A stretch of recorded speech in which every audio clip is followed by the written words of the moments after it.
서울 같은 경우는 내년에 하락할 요인이 없다. 일단 먼저 말씀을 드리겠습니다. 하락할 요인이 없다. 이거 좀 무서운 이야기이긴 한데. 제 옆에는 정말 특별한 분이 나와 계시는데요. 안녕하세요. 안녕하세요. 네, 반갑습니다. 스마트 튜브 김학렬 수장입니다. 반갑습니다. 자, 그럼 본격적으로 질문 들어가도록 하겠습니다. 2022년 부동산 어떻게 보시나요? 기본적으로 서울이 제일 궁금하실 것 같아요. 대한민국 부동산이 서울이 중심이다 보니까 서울 같은 경우는 내년에 하락할 요인이 없다. 일단 먼저 말씀을 드리겠습니다. 하락할 요인이 없다. 이거 좀 무서운 이야기이긴 한데. 왜냐하면 대기 수요라고 하는 게 있습니다. 많은 분들이 이제 이 부분들을 간과하고 계신데 서울의 인구가 점점 줄고 있다라는 측면들만 생각들을 하세요. 근데 그것들은 좀 하락을 기대하시는 분들의 좀 어떻게 보면 착각 내지는 좀 오해하고 계시는 것일 수가 있을 것 같아요. 기본적으로 서울은요, 인구가 감소하면 감소할수록 수요는 증가합니다. 아이러니한 말일 텐데 집은요, 인구가 아니라 세대로 일단 필요하다라는 것들 먼저 염두에 주시면 좋을 것 같은데, 인구는 줄고 있지만 세대 수는 증가하고 있는데 아마 세대 수가 증가하는 것들도 한계가 있을 거예요. 그 이유가 뭐냐면은 이 세대 수는 항상 살고 있는 집과 매칭이 되어야 되는데 서울은 더 추가적으로 집을 무한정 늘릴 수 있는 땅이 없어요. 택지가 없습니다. 그러니까 유일하게 집을 늘릴 수 있는 방법은 기존의 용적률을 더 줘서 더 높게 짓던가 아니면은 그 방법밖에 없네요. 재개발 같은 경우는 이게 케이스 바이 케이스이긴 하지만 대부분 재개발은요, 줍니다.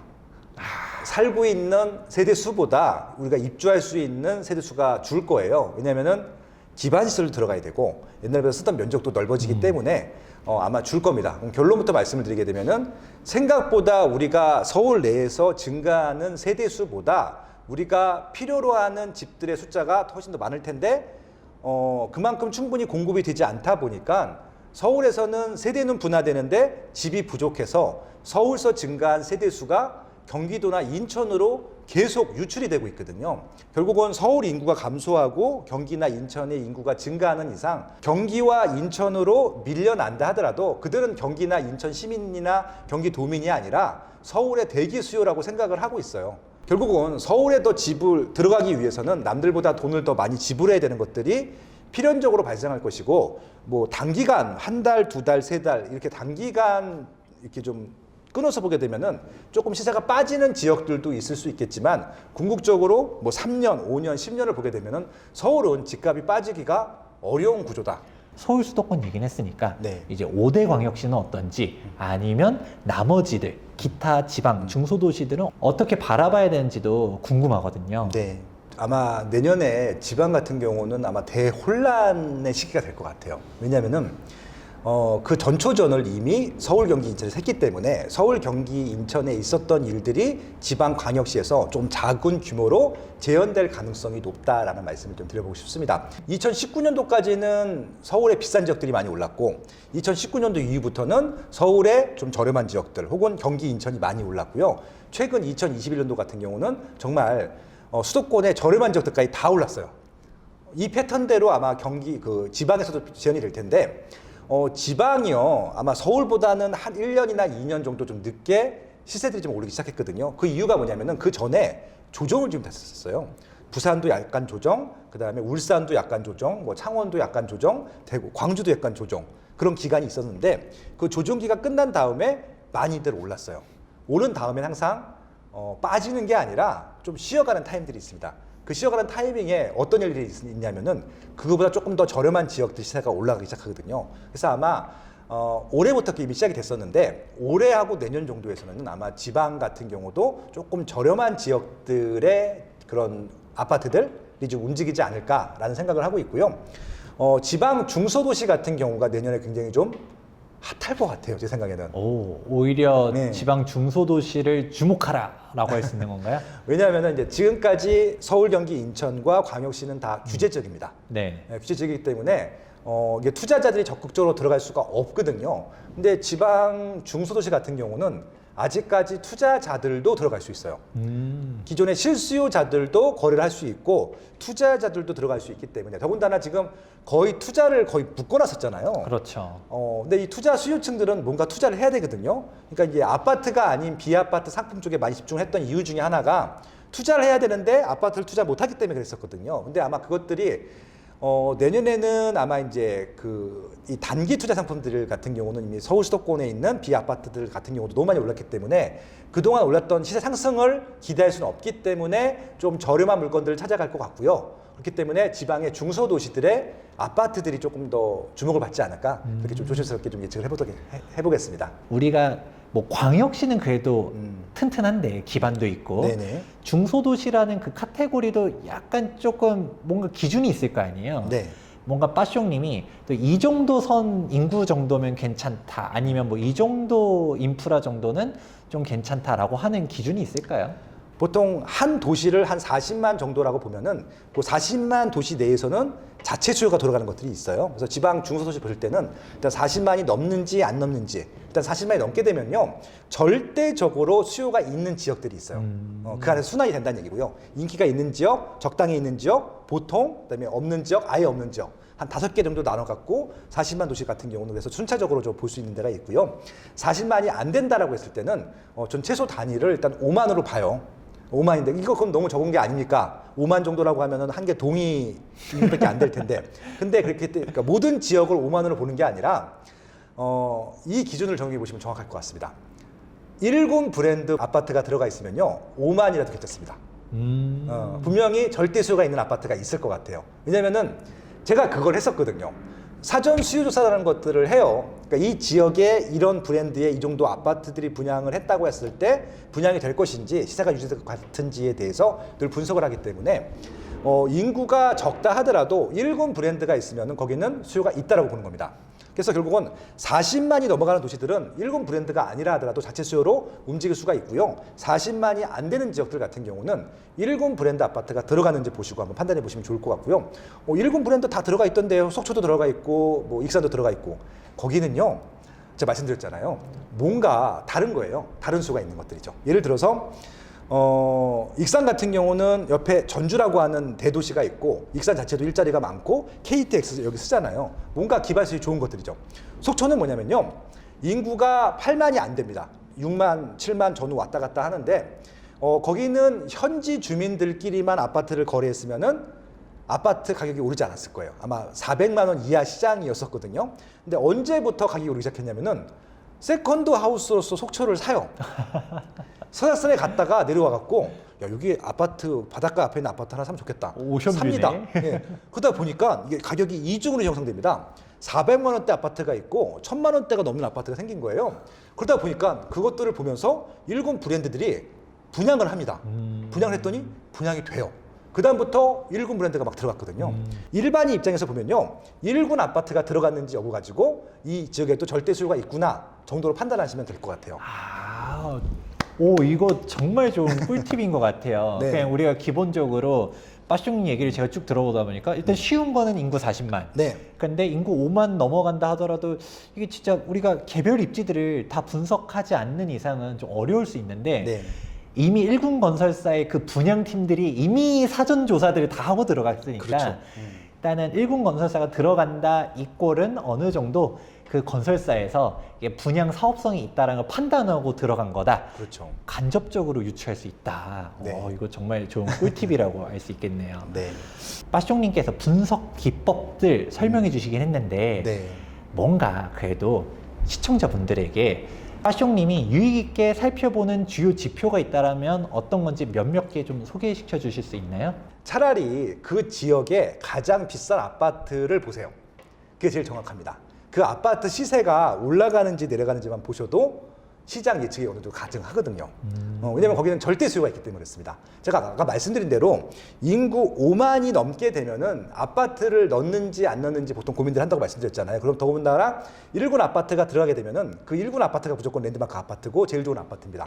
그 아파트를 보시면서 큰 지역이든 싼 지역이든 그 지역의 랜드마크 아파트, 제일 인기 있는 아파트, 그런 아파트를 보시면서 시세가 올라가는지 내려가는지 보시면서 아마 이것들이 좀 올라가는 추세다, 내려가는 추세를 좀 판단하시면 될 것 같고요. 거기다 하나만 더 보탠다고 말씀을 드리면은 미분양 물량이에요. 미분양 물량이 쌓이고 있는지 줄고 있는지만 보시면 좋을 것 같아요. 미분양 물량이 없을 때는요. 그럼 따질 필요도 없잖아요. 그런 거잖아요. 근데 그것까지 따지는 분들이 있어요. 미분양이 없을 거 꼼꼼하게 보시는 분들은. 지금 서울은 미분양 물량이 없습니다. 찾아보시면 40 몇 세대가 있는데 그거는 악성 미분양이라 그래서 분양하신 분들이 분양을 하고 싶지 않은 거예요. 싸게. 지금 전세로 다 차 있습니다. 그것들은. 그래서 서울은 미분양이 하나도 없다라고 보시면 될 것 같고요. 그리고 또 없는 지역이 세종시입니다. 그러니까 이제 이 말씀을 왜 드리느냐. 세종시가 올해 꽤 많이 조정됐다고 말씀을 드렸잖아요. 지금도 폭락을 할 거라고 굉장히 많은 분들이 전망을 하시기도 하고 실제 폭락을 주장하시는 분들이 세종시를 예를 들기도 합니다. 근데 세종시는 미분양이 없어요.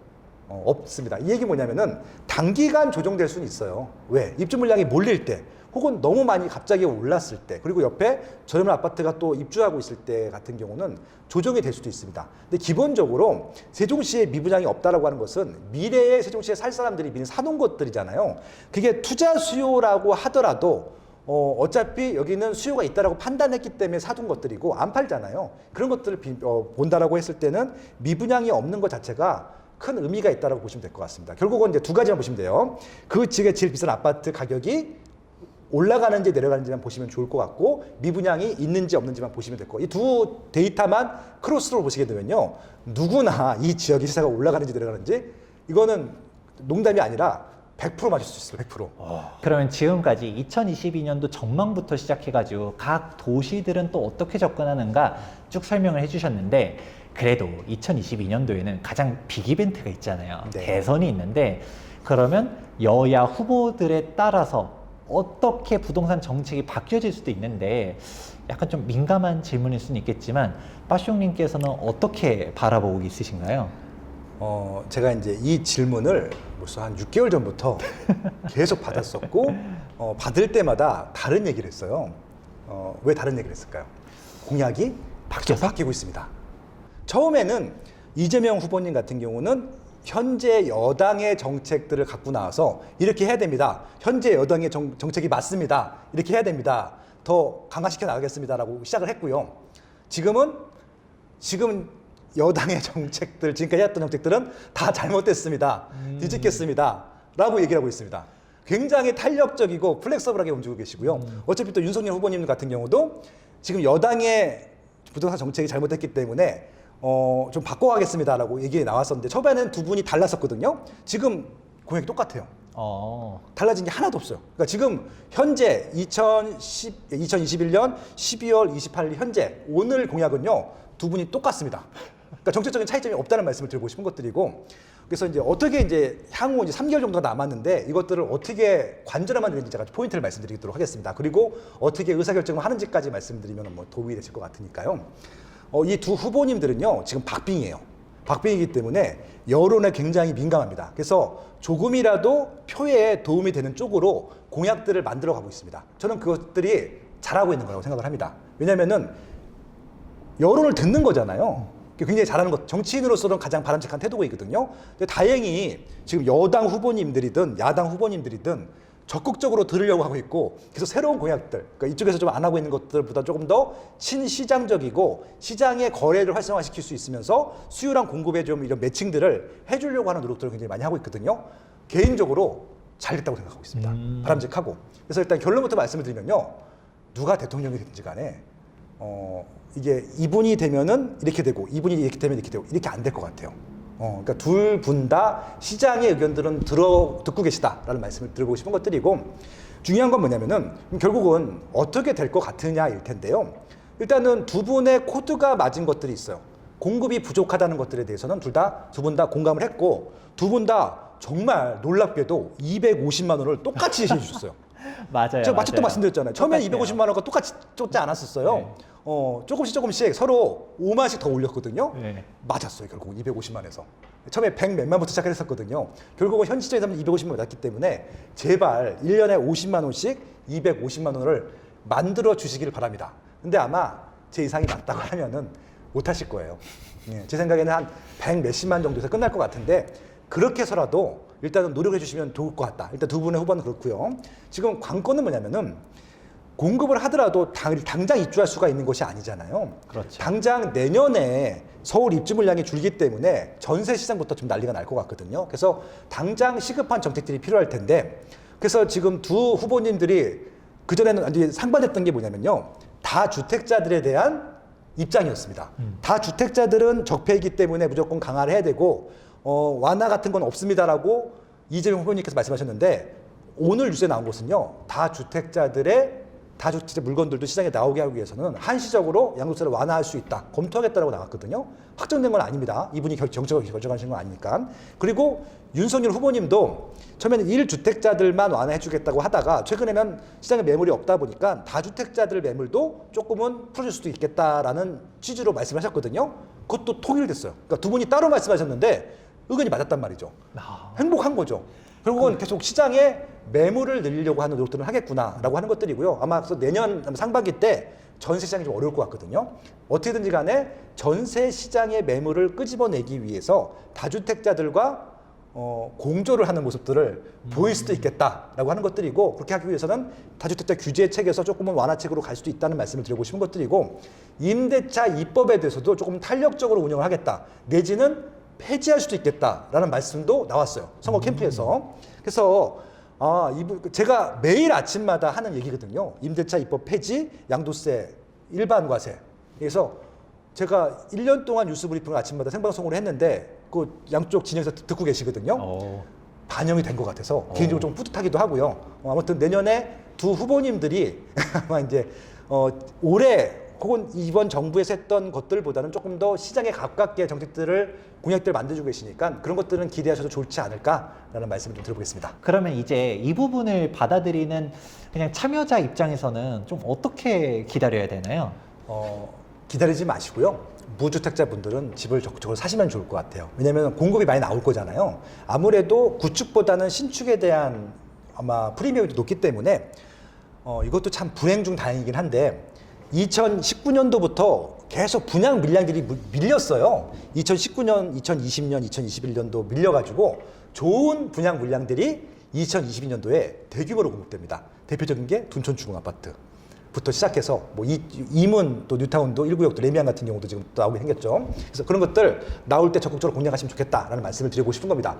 다만 이 물량들은 인기가 많을 것이기 때문에 가점이 높지 않으면 아마 당첨되기 어려울 것 같습니다. 예, 그런 분들은 사전 청약도 많이 하시면 좋을 것 같고, 그리고 재개발이든 재건축이든 무주택자 분들은 적극적으로 자신의 조건에 맞춰갖고 공략하시면 좋겠습니다. 가점 높으신 분들은요, 딴 거 하지 마시고 무조건 신규 청약 받으시면 될 것 같고요. 가점이 낮으신 분들 같은 경우는 적극적으로 청약 이전 단계인 재건축, 재개발 누리시면 될 것 같습니다. 왜냐하면은 오늘 발표된 것들인데 정비 사업도 밀어주기로 하셨어요, 두 후보 다. 그렇죠. 딱 네. 오늘 저는 신통기획 얘기하시는 줄 알았더니 후보님들이 정비 사업도 밀어주겠다고 공약을 했던 건가요? 신통기획도 포함된 건데요. 어저께 업무 보고를 했는데 뭐라고 했냐면요. 그 정비 사업 절차를 줄여주겠다고 했거든요. 아마 서울시에서 했던 신통기획을 벤치마킹한 것 같아요. 그것들을 전국적으로 다 적용하겠대요.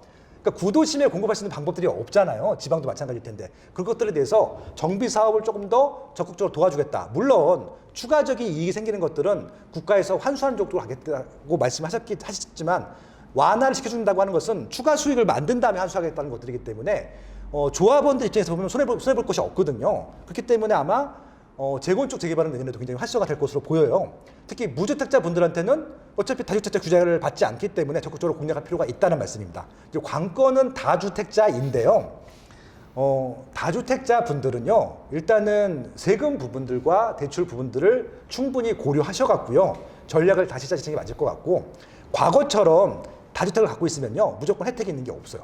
아마 임대사업자 제도를 부활하기 전까지 같은 경우는 다주택을 하면 할수록 손해가 될 것 같습니다. 그래서 아마 조금 정리를 하시는 게 맞을 것 같고, 똘똘한 거를 한 채 갖고 가시든지 아니면은 좀 전략적으로 분산을 하셔가지고 갖고 가시든지 그런 것들에 대해서는 분명히 고려하셔야 될 것 같습니다. 다주택자, 집을 막 사가지고 샀다 팔았다 이렇게 하는 것들은 이제 좀 지양하셔야 될 것 같고요. 그렇게 하지 말라는 것도 아니에요. 예를 들어서 아까 말씀드린 대로 지금 정부에서 보고 있는 것은 이 규제 지역 내, 규제 지역이라고 하는 것은 수요가 많고 사람들이 많이 사는 곳들이거든요. 거기는 계속 규제를 할 것 같습니다. 근데 규제를 안 하는 지역들이 있어요. 예, 그런 지역들 같은 경우는 투자를 해도 된다는 얘기잖아요. 그렇게 좀 전략적으로 투자를 할 것들과 안 할 것들을 나눠서 전략적으로 보셔야 될 것 같은데 강남의 열채 이거 안 돼요. 종부세를 종부세가 몇 억씩 내야 수억만. 돼. 그러니까 이제 과거는 그게 됐잖아요. 근데 지금 그게 안 돼요. 신탁을 할 수도 없고 명의 분산도 할 수도 없고 법인으로 할 수도 없어요. 이제 그렇기 때문에 비싼 지역들을 여러 개 갖고 가시는 것들보다는 짧게 치고 나가시든지 아니면 비규제 지역을 전략적으로 공략하시는 것이 바람직한 방향이 아닐까라는 생각이고요. 그래서 제가 아까 지방의 중소도시가 조금 뜰 수도 있겠다는 얘기가 결국은 똘똘한 지역들은 정리할 것이고 그 돈으로 비규제 지역들을 공략할 수 있겠다는 생각이 들기도 했었거든요. 그렇게 좀 생각을 하고 있습니다. 그럼 무주택자분들은 사라고 얘기해 주셨지만 솔직히 지금까지 무주택자였던 분들 같은 경우는 좀 억울하잖아요. 솔직히 결정을 하기가 뭔가 일부 하락한다라고 말하시는 표현을 빌려보자면 설거지 당한다, 상처 잡는다 네. 이런 표현들도 쓰는데 이렇게 고민이 많으신 분들에게 좀 조언해 주신다면 어떻게 말씀해 주실까요? 기회는 늘 있었고 그 기회를 못 잡은 것들에 대해서 늘 아쉽죠. 저도 아쉬워요, 솔직히. 예. 3년 전에 비트코인만 샀었어도 뭐 이런 거죠, 그냥. 이더리움을 샀었어도 이런 것들인데 어쩔 수가 없어요. 근데 앞으로도 그런 기회들은 계속 나올 수 있다는 말씀을 드려보고 싶은 겁니다. 그리고요, 이게 자꾸 직접적인 비교를 하시니까 문제가 생긴다고 생각을 하고 있거든요.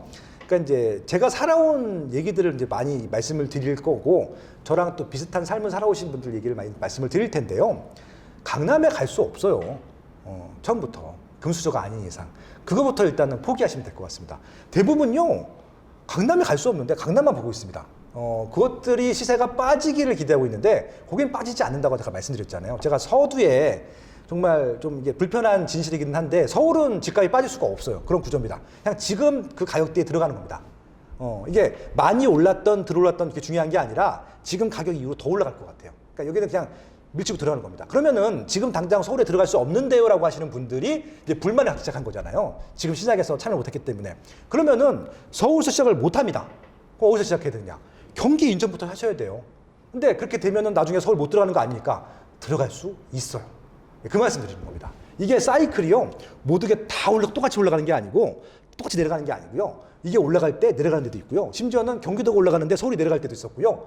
들쭉날쭉합니다. 제가 20년 동안 시장에 있다 보니까 그것들을 정말 생생하게 다 목격을 했었고 분석 보고를 썼었고 제도 칼럼 보면 다 있거든요. 그러니까 어떤 말씀이냐면은 최근에 하나 사례를 말씀드릴게요. 실사례입니다. 네. 마포 레미안 푸르조라고 하는 아파트 아시잖아요. 그럼요. 마레프하고 아이온 뉴타운의 대장이기도 하고요. 아이온 2구역일 텐데 아이온 3구역이죠. 3구역. 예. 그 아파트가 평당 2천에 분양하는데 완전 미분양이 났어요. 미분양이 정도가 뭐냐면 70%가 미분양이에요. 그래서 줍줍을 그때도 한참 안 올랐었습니다. 그러니까 심지어는 분양가가 2천만 원밖에 안 했었잖아요. 6억이면 살 수 있었던 것도 30평대도. 근데 그게 지금 17억, 18억, 호가로는 20억까지 가거든요. 그러다 보니까 이분들이 이렇게 15억이 됐을 때 어떤 선택들을 했냐면요. 요거를 팔고요. 강남으로 갑니다. 어디로 갔냐? 역삼동으로 갔었어요. 역삼동에 10년차 구축들이 안 올랐었습니다. 왜냐면은 강남이라고 다 비싼 게 아니거든요. 강남도 재건축 이슈가 있으면은 재건축 아파트들만 올라요. 심지어는 압구정 현대아파트도 안 올랐습니다. 10년 동안 안 올랐었거든요. 최근에 오른 것들이 이제. 어떤 말씀이냐면은 지금 트렌드는요. 입지가 아니에요. 물론 입지가 기본적으로 베이스로 제일 중요합니다. 근데 지금 입지 내에서는요. 유사한 입지들 중에서는 상품적인 요소가 훨씬 더 중요하거든요. 그러니까 구축에서 새 아파트가 된 것들 혹은 재개발 지역에서 새 아파트 된 것들이 일반적인 구축 아파트 입지 좋은 곳의 상승률보다 훨씬 높아요. 전국이 다 그렇습니다. 전국에서 최근에 집값이 올라간 것들 보면은 신축들이 훨씬 더 많이 올랐지 구축들이 많이 오르지 않았어요. 그러니까 이게 절대 금액으로 보면은 그렇기 때문에 신축들이거나 신축들이 될 만한 것들을 되도록 초기에 들어가셔서 저렴한 비용을 절마하신 다음에 신축이 됐을 때 많이 올라가잖아요. 그 돈 가지고 상급 입지로 조금 이제 준신축 정도가 될 뭐 구축도 좋고 준신축도 좋습니다. 옮겨 타시면 되거든요. 그 전략이요. 저는 이거 이미 10년 전에도 말씀드렸고 5년 전에도 말씀드렸는데 지금도 유효해요. 그러니까 제가 아까 인천을 말씀드린 이유 중에 하나가 분양 물량이 아직도 많아요. 입주 물량도 많기 때문에. 근데 분양 물량도 많고 입주 물량이 많게 되면요. 비싸게 분양도 할 수 없고요. 피도 안 붙어요. 예. 그러면 기회가 된 거잖아요. 그러면 이것들이 언제 올라가느냐? 그 신도시 같은 경우는 입지가 완성비가 높아졌고 교통도 개통되면서 새 아파트가 입주 딱 하게 되면은 확 올라버리거든요. 그것들을 우리가 어디서 경험했냐면은 위례에서도 경험했고요. 판교에서도 경험했고 광교에서도 경험을 했단 말입니다. 거기에 그런 아파트들을 가지고 강남으로 가신 분들도 많고요. 상급입주로 가신 분들이 많거든요. 인천, 경기에 아직 그런 기회들 많아요. 화성에도 아직 남아있고요. 평택에도 남아있어요. 예, 그러니까 지금 경기도 화성, 평택은 남부 쪽이잖아요. 심지어는 북부 쪽에 고양시도 아직 남아있고 파주에도 남아있고 의정부, 양주도 남아있거든요. 경기도도 남아있고 인천도 남아있단 말입니다. 무조건 서울부터 시작할 수가 없어요. 서울이 아니라 그 외 지역부터 시작한다고 하면 아직도 기회가 많기 때문에 심지어는 분양가가 문재인 정부 정말 잘했는데 분양가를 다 눌러놨어요. 평당 다 1,000만 원대로 분양을 해요. 경기, 인천 같은 경우 2,000에 넘어가는 게 거의 없어요. 행복하지 않으세요? 심지어는 대출도 나옵니다. 경기도, 인천은 분양가가 싸기 때문에 9억 원이 넘어가면 대출이 안 나오는 거잖아요. 근데 여기는 다 9억 원 이하이기 때문에 대출도 나옵니다. 계약금만 걸 수 있는 돈만 있으면요 돼요. 그러니까 이 토지거래 허가구역 같은 경우는 실 입주를 해야 되기 때문에 전세 끼고 사는 것들이 안 되는데 이런 경기, 인천 같은 경우는요 실 입주를 하지 않아도 되는 지역들이 꽤 있습니다. 저희가 다주택자 규제 때문에 사실 못 사는 거지. 예. 규제만 없으면 진짜 사고 싶은 집들이 너무 많은 것 같아요. 여러분들 가진 경제력이면요 사고도 남습니다. 근데 이걸 왜 안 하세요? 예, 그 말씀 드려보고 싶었네요. 예. 아, 정말 무주택자 분들에게 아직 늦지 않았다, 기회가 있다, 이렇게 정리할 수 있을 것 같습니다. 빠숑님께서 오늘 정말 좋은 이야기 많이 해주셨고요. 시청자 분들에게 새해 인사 덕담도 한 말씀 해주실 수 있나요? 내년에는 호랑이 해예요. 호랑이 해는 아무래도 한반도 지형이 호랑이 모양이잖아요. 조금 이제 2년 동안 코로나 때문에 너무 힘들고 지쳐있고 웅크리고 있었는데 호랑이의 엄청난 기운처럼 여러분들이 희망하시는 곳으로 막 뻗어나가고 잘 될 수 있고 돈도 많이 버시고 아무튼 원하시는 것들 다 될 수 있는 2022년도가 되실 겁니다. 왜냐면은 그렇게 될 수밖에 없어요. 왜냐면은 내년에는 코로나가 올해보다는 조금 잦아들 것 같거든요. 제 느낌이 왔어요. 그래서 조금은 더 활동 계획을 많이 잡으시고 투자 계획도 좀 많이 잡으신 다음에 그리고 또 내일 대선도 있고 지방선거도 있거든요.